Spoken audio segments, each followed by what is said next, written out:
Hi, good morning. నేను మీ రవికుమార్. ఈవేళటి పత్రికల్లో వచ్చిన ప్రధాన వార్తలు. ముందుగా ఈనాడులో వచ్చిన వార్తలు చూద్దాం.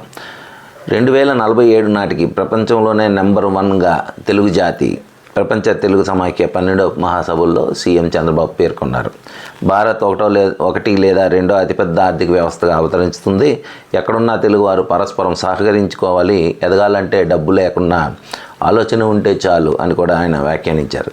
తెలుగువారిలో టంగుటూరి ప్రకాశం గుండె ధైర్యం, అల్లూరి సీతారామరాజు పౌరుషం, ఎన్టీఆర్ ఆత్మగౌరవం, పివి చాణక్యం ఉన్నాయి. అందుకే తెలుగువారు ఎక్కడున్నా మనవారు రాణిస్తూనే ఉంటారు అంటూ చంద్రబాబు వ్యాఖ్యానించారు. అలాగే ఇకపై తెలుగులోనూ ప్రభుత్వ ఉత్తర్వులు అంటే ఇకపై ఇచ్చే ప్రభుత్వ జీవోలన్నీ తెలుగులో కూడా ఇస్తారు. ఇంగ్లీష్తోనే కాకుండా తెలుగులో కూడా ఇస్తూ ఉంటారు. ఇక తల్లిదండ్రులు నిర్లక్ష్యం చేస్తే ఆస్తి హక్కు రద్దు అంటూ సుప్రీంకోర్టు ఈ మధ్య నిన్న ఒక తీర్పు ఇచ్చింది. వృద్ధుల సంరక్షణ బాధ్యత బిడ్డలదే, విస్మరించే వారికి ఆస్తి పొందే హక్కు లేదు అంటూ స్పష్టీకరించింది. ఇక మరో వార్తలోకి వెళ్తే 9-10 తరగతిలో అంతర్గత మార్కులు వచ్చే విద్యా సంవత్సరం నుంచి అమలు చేయడానికి యోచిస్తున్నారు. అంటే అంతర్గత మార్కులు ఒక 10-20% వేయించడం కోసం. ఇక డ్రాగన్లో అంటే చైనాలో హెచ్ఎంపివి వైరస్ భయపెడుతుంది. అదే ఇది న్యూమోనియాలోనే మరొక తీవ్రంగా ఉంది. గత ఏడాది కూడా ఇది వచ్చింది, ఈ ఏడాది కూడా వచ్చింది. అయితే కొట్టుబడేసిన చైనా దాని మీద కథనం రాశారు. ఇక రాష్ట్రంలో కొత్తగా 7 విమానాశ్రయాలు పేరుతో నిన్న ముఖ్యమంత్రి సమీక్ష చేశారు. 2 దశల్లో కుప్పం నిర్మాణం, అమరావతి స్తూపం, కూచిపూడి నృత్యం థీమ్తో గన్నవరం టెర్మినల్, అలాగే శ్రీకాకుళం, కుప్పం, దగదర్తి, తాడేపల్లిగూడెం, నాగార్జున సాగర్, తుని, అన్నవరం, ఒంగోలులో కొత్త విమానాశ్రయాలు నిర్మించాలనేది ప్రభుత్వ ఉద్దేశం. వీటి మీద ఇప్పటికే సర్వేలు పూర్తి చేసింది, భూసేకరణ కూడా మొదలుపెట్టింది. సో చూడాలి ఇవి ఎంతవారం నిర్మాణంలోకి వస్తాయి, అవసరానికి వస్తాయి అనేది మనం చూడాలి. ఇక జిల్లా వార్తల్లోకి వెళ్ళేటప్పటికి వ్యర్థాలు తొలగించేది ఎప్పుడు పేరుతో శ్రీకాకుళం నగరంలో రామకృష్ణ నగర్ అంటే మన ఆర్ట్స్ కాలేజీ దగ్గర ఉంటుంది. ఇది అక్కడ చెత్త రోడ్డు మీదే పడేసి ఉన్నది. డంపింగ్ యార్డ్ డబ్బాల్లో ఉన్న డంప్ని అంతా ఎవరో తొలగించట్లేదు వ్యర్థాలని. అలాగే హెచ్ఎల్ మండలం షేర్ మహమ్మద్పురం పంచాయతీ పోలీస్ క్వార్టర్ సమీపంలో ఆదిత్యనగర్ కాలనీ వర్షం నీరు నిల్వ ఉండిపోయింది. దానికి ఈ కాలువలు మురుగునీరు కాలువలు కూడా తోడయ్యి ఆ నీరు ఇటు వెళ్ళక దుర్గంధం వ్యాపిస్తుంది, దోమలు అన్నీ వస్తున్నాయి అంటూ ఒక వార్త. అలాగే కోటబొమ్మాలి ఎత్తిపోతల పథకాల పరిధిలో చేపడుతున్న మరమ్మతు పనుల నేపథ్యంలో ప్రతి ఎకరాకు సాగునీరు అందించాలంటూ గింజరపు రామ్మోహన్ నాయుడు ఎంపీ నిధుల నుంచి 38 లక్షలతో నిమ్మాడ ఎత్తిపోతల పథకాల పైప్ లైన్లు పనులు ప్రారంభించారు. అలాగే అభివృద్ధి నోచుకోక ప్రజలకు వెతలు తీరక పేరుతో నిరుపయోగంగా ఉన్న మార్కెట్ భవనాల గురించి ఒక కథ రాశారు. హిరమండలం పేరుకే హిరమండలం మార్కెట్ యార్డ్, కానీ అక్కడ చెత్త చెదారంతో నిండిపోయింది. అది అసలు వాణిజ్య అవసరాలకి ఉపయోగపడడం లేదు. వాణిజ్య సముదాయాలుగా తీర్చిదిద్దామన్నారు, అది కూడా చేయట్లేదు. లక్షలు వృధా అయిపోయేవి అంటూ.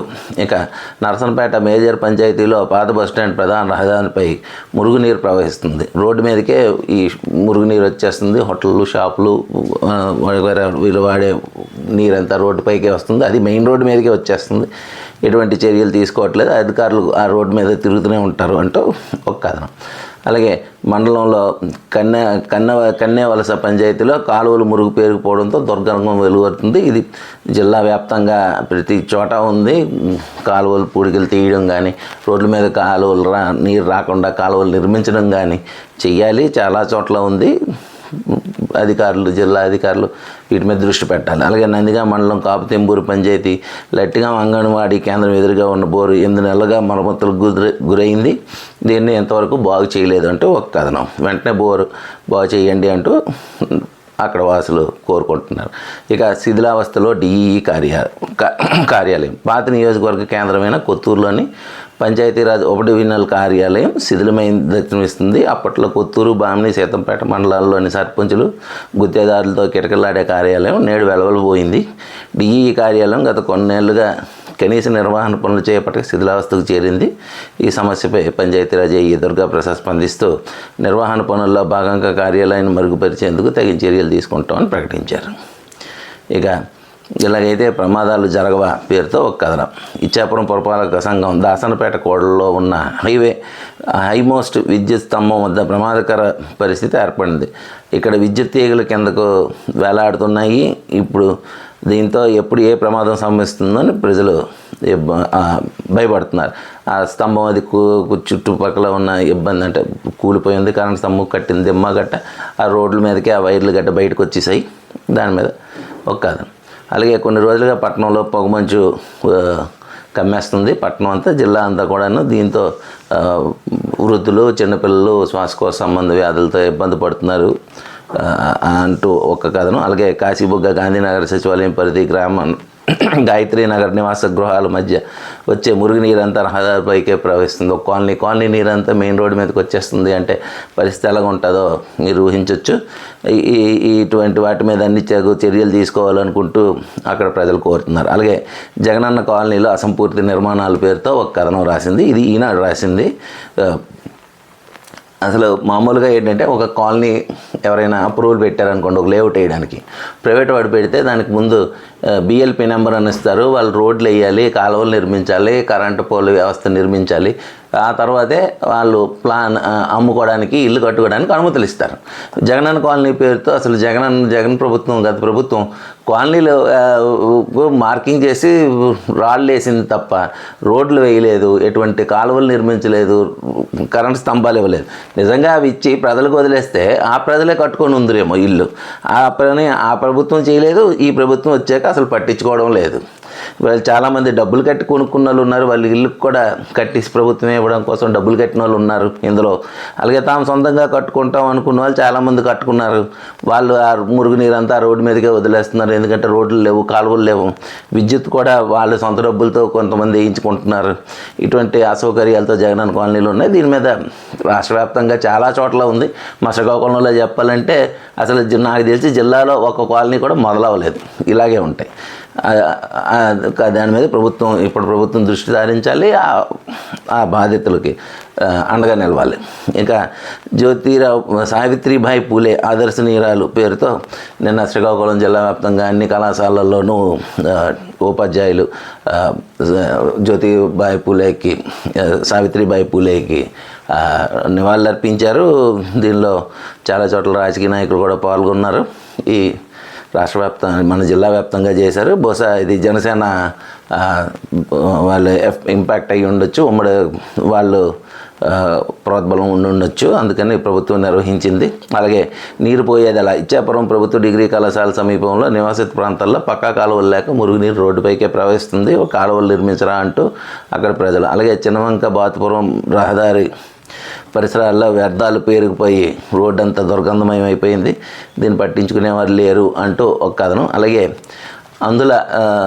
అంతర్జాతీయ అందుల దినోత్సవం సందర్భంగా చీకటితో చెలిమి ఆత్మవిశ్వాసమే బలిమి పేరుతో అందులు రాణిస్తున్న వివిధ అంటే ప్రావీణ్యము ఉన్న అందుల గురించి కథనాలు రాస్తూ ఒక కథనం రాసింది. ప్రపంచాన్ని చూడలేకపోతున్న వివిధ అంటే కొందరు మ్యూజిక్లో, కొందరు సింగింగ్లో, మరికొందరు ఆటల్లో రాణిస్తూ ఉన్నారు. వీళ్ళ గురించి రాసింది. ఇక నగరపాలక సంస్థ కార్యాలయం వద్ద నిరసన చేస్తున్న కార్మికులు కనీస వేతనాలు చెల్లించాలి అంటూ వీరందరూ పురపాలక సంఘం శ్రీకాకుళం మన ఇంజనీరింగ్ కార్మికులు వీళ్ళందరూ కనీస వేతనాలు ప్రభుత్వం తమకు చెల్లించట్లేదంటూ వాటి మీద CIT ఆధ్వర్యంలో ధర్నా చేశారు. ప్రమాద బీమాలు సౌకర్యం అన్నీ కల్పించాలి అంటూ వాళ్ళు ప్రభుత్వాన్ని కోరారు. దీని మీద ఒక కథనం రాసింది. ఇక సామాన్య భక్తులకు అధిక ప్రాధాన్యం, అదే తిరుపతిలో లాగే ఇక్కడ కూడా ప్రచారం చేస్తున్నారు. సామాన్య భక్తులకు అధిక ప్రాధాన్యం ఇస్తామని. అదే రేపు ఫిబ్రవరి 4వ తారీఖున రథసప్తమి సందర్భంగా శ్రీకాకుళం జిల్లా హెడ్ క్వార్టర్లో ఉన్న అరసవల్లి సూర్యనారాయణ స్వామికి పాలాభిషేకం జరుగుతుంది. ఈ సందర్భంగా VIPలకే కాకుండా సామాన్య భక్తులకు అధిక ప్రాధాన్యత ఇస్తాము అంటూ ప్రకటించారు కలెక్టర్ గారు. ఇది నాకు తెలిసి ప్రతి ఏడాది కూడా దాదాపు నాకు తెలిసి నుంచి ప్రతి ఏడాది ఇది వింటూనే ఉన్నాం. అక్కడ జరిగే హడావడి, VIPల హడావడి ఎంత ఉంటుందో, ఎలా ఉంటుందో ఎవరికీ తెలియదు కాదు. ఎందుకంటే దేశం మొత్తం మీద పూజలు నిర్వహించుకునే ఏకైక ఆలయం మన శ్రీకాకుళం అరసవల్లి దేవాలయం. కాబట్టి దాని మీద ఒత్తిడి ఉంటుంది. కానీ ఆ ఒత్తిడికి తగ్గట్టుగా తగిన ఏర్పాట్లు జరగకపోవడం ఒక కారణం. సామాన్య భక్తులు ఇబ్బందులు పడుతూనే ఉంటారు. కానీ వీఐపీలు వీరికి ప్రాధాన్యం ఇస్తూ ఉంటారు. దానివల్ల వీఐపీలు చాలా ఎక్కువ మంది వస్తారు ఆ రోజు. కాబట్టి దాని మీద సగిన చర్యలు తీసుకుంటాం అంటూ గొండు శంకర్ కానీ, జిల్లా కలెక్టర్ కానీ, ఎస్పీ కానీ చూశారు. కానీ జనరల్గా ఏమవుతుందంటే రెవెన్యూ వారి చేతి నుంచి పోయి మొత్తం పోలీసుల చేతుల్లోకి వెళ్ళిపోద్ది. రెవెన్యూ వాళ్ళ కంట్రోల్ అసలు ఏమీ ఉండదు. పోలీసుల అదుపులో అజమాయిషీలో ఉంటుంది. వాళ్ళకి నచ్చినట్టు వాళ్ళు చేస్తూ ఉంటారంటూ చాలాసార్లు మాటలు వినబడ్డాయి. పోలీసుల కుటుంబాలకు వాళ్ళ కుటుంబాలకు డైరెక్ట్గా తీసుకెళ్ళి వీఐపీ దర్శనాలు చేయించుకుంటారు, కానీ సామాన్య భక్తుల గురించి వాళ్ళు పట్టించుకోరంటూ చాలాసార్లు ప్రజల నిరసనలు గట్ట తెలియజేశారు. ఇది ఎప్పుడు జరుగుతున్న కథలే. ఇక జిల్లాను అభివృద్ధి ప్రగతి పదంలో నడిపించాలి అంటూ మాట్లాడుతున్న జెడ్పీ అధ్యక్షురాలు విజయ్ గారు నిన్న జెడ్పీ చైర్పర్సన్ జెడ్పీ హాల్లో సమావేశం జరిగింది. అధికారులతో మాట్లాడుతూ జిల్లాను అన్ని రకాలుగా అభివృద్ధి పదం చేయాలి అంటూ ఆమె అర్హులైన లబ్ధిదారులకి ఇల్లు మంజూరు చేయడం, ఇటువంటి కార్యక్రమాలన్నింటినీ ఎటువంటి అలసత్వం లేకుండా చేయాలంటూ, అలాగే ఆలస్యంగా రైలు సిగ్నలింగ్ వ్యవస్థలో లోపం పేరుతో ఎక్కడికక్కడ ఆగిపోయిన రైలు మన శ్రీకాకుళం జిల్లా వ్యాప్తంగా చాలా చోట్ల రైళ్ళు ఆగిపోయేవి. అలాగే రైల్వే గేట్లో ఉన్న చోట కూడా చాలా చోట్ల బస్సులకు కూడా అంతరాయం ఏర్పడింది. అటు ఇటు బస్సులు వెళ్ళలేక దానికి ఉదహరిస్తూ తిలార్ గేట్ వద్ద, అంటే నరసనపేట నుంచి పాతపట్నం వెళ్ళే దారిలో ఫ్లైఓవర్ పూర్తి అవ్వలేదు. ఆ గేట్ దగ్గర అడ్డంగా రైలు ఆగిపోయి ఉంది. దానికి ఆ రైలు దాదాపు అరగంట పైన ఆగుంది. దాంతో మిగతా రైళ్ళు వెళ్ళడం వరకు కూడా అటు రైలు రోడ్డే కాదు, ఇటుపక్క వాహనాలకు కూడా ఆలస్యం అయిందంటూ ఒక కథనం వేశారు. అలాగే 182 కోట్లతో ఆసుపత్రులు అభివృద్ధి చేస్తూ ఉంటూ డిఎంహెచ్ఓ డాక్టర్ సూత్ కళ్యాణ్ బాబు గారు ప్రకటించారు. టెక్కల్లో 100 పడకల ఆసుపత్రి, అలాగే చిన్నారుల ఆరోగ్యంపై ప్రత్యేక దృష్టి, అనుమతి రాగానే జిల్లా కేంద్రంలో ఖాళీగా ఉన్న పోస్టులు కూడా నేను పూర్తి చేస్తామంటూ చెప్పారు. ఇక వంశధార ఇసుక సంబంధించి, వంశధార నాగావళి నదుల్లో ఇసుక సంబంధించి ప్రత్యేకించి రాత్రుల పూట తోడేస్తున్నారు, పగల పూట ట్రాన్స్పోర్ట్ చేస్తున్నారు. రాత్రిపూట తీసుకొచ్చి ఇసుకను వేరే చోట్లకు తరలిస్తున్నారు. దగ్గర ఉన్న తోటల్లోనో లేకపోతే పొలాల్లోనో ఎక్కడో రహస్యంగా వేస్తున్నారు. పగలపూట వాటిని తీసుకొని వెళ్తున్నారు. దీని మీద ప్రమాదాలు జరుగుతున్నాయి, ఎవరు పట్టించుకోవట్లేదు. అధికారులు దీని మీద దృష్టి పెట్టాలి అంటూ ఒక కథనం రాశారు. ఇక ముఖ్యమైన విషయం, శ్రీకాకుళం జిల్లా కిడ్నీ బాధిత జిల్లాగా మారిపోతుందా అనే అనుమానం నిజంగా వస్తూనే ఉంది. ఎందుకంటే చాలా జిల్లా వ్యాప్తంగా ఉద్దానం ఏరియాలో కిడ్నీ బాధితుల గురించి ప్రపంచం అంతటికీ తెలుసు. ఇక ఇప్పుడు నందిగామ మండలం సవర్లింగపురం, ఆ ఊర్లో ఉన్నది 285 జనాభాయే, కానీ ప్రతి ఒక్కరూ ఈ కిడ్నీ సమస్యతో బాధపడుతున్నారు. మరొక గ్రామమే అంటూ ఒక కథనం రాశారు. యాక్చువల్గా జిల్లాలో కూడా చాలా చోట్ల, పట్టణం నుంచి చాలా చోట్ల ఈ కిడ్నీ బాధితుల సమస్య పెరుగుతూ ఉంది. దీని మీద ప్రభుత్వం దృష్టి పెట్టాలి. డయాలసిస్ సెంటర్లు వీటన్నిటిని ఏర్పాటు చేయాలి. కాబట్టి ప్రభుత్వం దీని మీద సరిగ్గా దృష్టి పెట్టాలి. ఇక సాక్షి పేపర్లో వచ్చిన ముఖ్యాంశాల కోసం వెళ్తే సాక్షి ఫస్ట్ పేజీలో వేసింది మార్గదర్శిపై మరెన్నాళ్ళు అంటూ చాలా కాలం క్రితం ఉండవల్లి అరుణ్ కుమార్ గారు వేశారు కేసు. సాక్షి మార్గదర్శి మీద, ఈ మార్గదర్శి మీద వేసిన కేసుకి ప్రభుత్వాలు అంటే అటు ఇప్పుడు రాష్ట్రం విడిపోయింది కాబట్టి అటు తెలంగాణ ప్రభుత్వం ఇటు ఆంధ్ర ప్రభుత్వం ఎప్పుడు వీటిలో వేయాలి, అవి ఎంతవరకు దాఖలు చేయలేదు. దాని మీద కోర్టు ఇచ్చేసిందంటూ ఆదేశించిందంటూ ఒక వార్త. అలాగే దివ్యాంగుల పింఛన్లోనూ కోత పేరుతో ఒక కథనం రాసింది. 8.18 లక్షల పింఛన్దారులకు చంద్రబాబు సర్కార్ అర్హత పరీక్షలు, తొలి విడత పక్షవాతం, కండరాల జబ్బులతో కదలలేని వారికి పరీక్షలు, ఇంటికి వచ్చి పరీక్షలు చేయనున్న వైద్య బృందం, సమయానికి ఇంట్లో లేకపోతే పింఛన్ నిలిచిపోయినట్లే పేరుతో ఒక కథనం రాసింది. అలాగే డాలర్ డ్రీమ్స్పై మరో పిడుగు పేరుతో అంతర్జాతీయ విద్యార్థులకు వర్క్ పర్మిట్ రద్దు చేయాలని అమెరికన్ల demand, optional practical training program అంటే ఓపీటీ అమెరికన్ కాంగ్రెస్ ఆమోదం లేదని ఆరోపణ. ఇక రౌడీ సర్కార్ పేరుతో బలవంతంగా కృష్ణా జిల్లా మల్లపల్లిలో భూముల స్వాధీనం, ప్రభుత్వ ముఖ్య నేత కను కనుసైగతో కొనసాగిన దౌర్జన్యం కాడ తెల్లారికి ముందే పోలీసులు మోహరింపు, ఒక నిర్వాసితుడు బయటికి రాకుండా నిర్వాసితుడు బయటికి రాకుండా గృహ నిర్బంధం, పారిశ్రామిక వాడలో భూములు యుద్ధ ప్రాతిపదికన పనులు పరిహారం చెల్లించకుండానే లాక్కోవటం రైతుల ఆగ్రహం.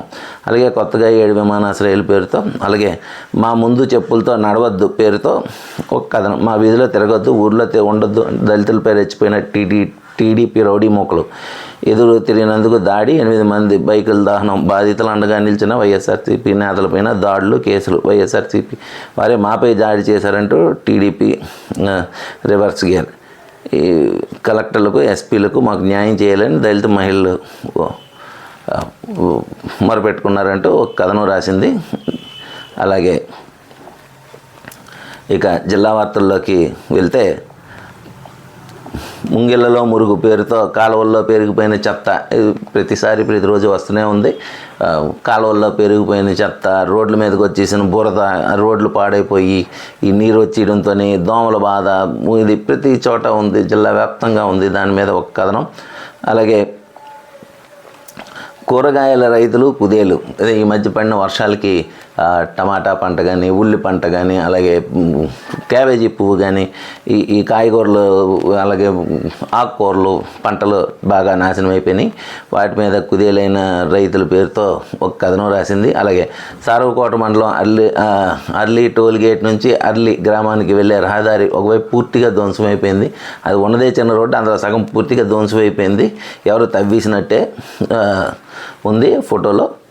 రాకపోకలకు చాలా ఇబ్బంది అవుతుంది అంటూ ఒక కథనం. అలాగే గిరిజన ప్రాంతం మొత్తం ఏజెన్సీ ప్రాంతం అంతా మంచుతో కప్పు పడిపోయింది అంటూ ఒక కథనం. అలాగే మన పాతపట్నం అమ్మవారి కోవిలో ఉంది కదా, అమ్మవారి ఫోటో వేశారు, మంచులో కనిపించకుండా ఉంది, సగం అసలు శిఖరం అది కనిపించట్లేదు వేశారు. అలాగే ఇంకా పాఠశాలలకు వరం పేరు PM శ్రీ పేరుతో ఒక కథనం రాశారు. ఇది PM శ్రీ కేంద్ర నిధులు ఇస్తుంది. 5 ఏళ్ల పాటు బడులకు పోతాం. నర్సనపేటలో 4 స్కూళ్ళు, అలాగే జలమూరులో అంటే ఏ స్కూల్కి ఇచ్చారు ఈ నిధులతో చేసే అభివృద్ధి పనులు అంటే ఆట వస్తువులు, ఒక క్లాస్ రూములు, డిజిటల్ క్లాస్ రూములు నిర్మాణాలు వంటివన్నీ చేపట్టడానికి ఇస్తున్నారు. అలాగే మహిళా అభ్యున్నతికి సావిత్రిబాయి పూలే కృషి వెలకట్లేని పేరుతో జిల్లా అంతా చేశారు. ఇందాక ఈనాడులో కూడా వచ్చింది, ఇప్పుడు సాక్షిలో కూడా. అలాగే కూటంపాలెంలో కక్ష సాధింపుల పేరుతో దాడికి గురైన ఎంపీటీసీని పరామర్శించిన తిలక్ అండగా ఉంటామని భరోసా. టెక్కల్ సంతబొమ్మల మండలం నౌపాడులో శుక్రవారం జరిగిన పంచాయతీ కార్యాలయ సమావేశంలో బాహాబాహిలో గాయపడిన వైఎస్ఆర్సీపీ ఎంపీటీసీని పరామర్శించిన నేతలు. అలాగే హెచ్ఎల్లో జరుగుతున్న పోలీస్ సెలక్షన్స్లో దాదాపు 587 మంది అభ్యర్థులు పిలువగా 317 మంది హాజరయ్యారు. వీరికి ఎత్తు బరువు 1600 మీటర్లు 100 మీటర్ల పందాలు నిర్వహించగా 118 మంది తుది పరీక్షకు అర్హత సాధించారు అంటూ మహేశ్వర్ రెడ్డి ఎస్పీ గారు ప్రకటించారు. ఇందులో మహిళలు పురుషులు అందరూ పాల్గొన్నారు. ఈ ఉద్యోగ జాతర కానిస్టేబుల్ కాబట్టి చాలామంది ఉన్నారు. ఇక చాలా ముఖ్యమైన విషయం ఏంటంటే చలికాలపు కానుక పేరుతో మా శ్రీకాకుళంలో నెయ్యిల చెక్కీలు చాలా ఫేమస్. ఇది ఇక్కడ ఈ చలికాలం ధనుర్మాసపు చెక్కి అంటారు. ఈ ధనుర్మాసంలోనే సాధారణంగా ఈ నెయ్యిలు పేలాలు అంటారు. మురీలు కాదు, నెయ్యిలు పేలాలు అంటే మురీలు మరమరాలు కాదు, ఇది వేరే. చూసిన వాళ్ళకి అర్థమవుతుంది. మా శ్రీకాకుళం వాళ్ళకి ముఖ్యంగా అర్థమవుతుంది. ఈ ఉత్తరాంధ్ర జిల్లాల వారికి ఈ నెయ్యిలు చెక్కి చేస్తారు, ఈ కాలమే చేస్తారు. ఈ చలికాలం ఫేమస్ పేరుతో నెయ్యిలు కొంచెం మిరియాల పొడి బెల్లంతో పాకంతో చేస్తారనమాట. ఇక పార్టీలకు అతీతంగా సంక్షేమం అందించాలని సమావేశంలో మాట్లాడుతుంది జడ్పీ చైర్పర్సన్ విజయ. ఇది ఇందాక ఈనాడు లోకల్లో కూడా వచ్చింది. ఇక మరొక ముఖ్యాంశం ఏంటంటే వేధింపుల పర్వం పేరుతో వాలంటీర్లను వేధిస్తున్నారు, జిల్లా నాయకులు వేధిస్తున్నారు, అధికారులు వేధిస్తున్నారు. వారికి పనులు రకరకాల సర్వేల పేరుతో తిప్పుతున్నారు, కేవలం ఇంటింటికి వెళ్ళట్లేదని గొడవ చేస్తున్నారు.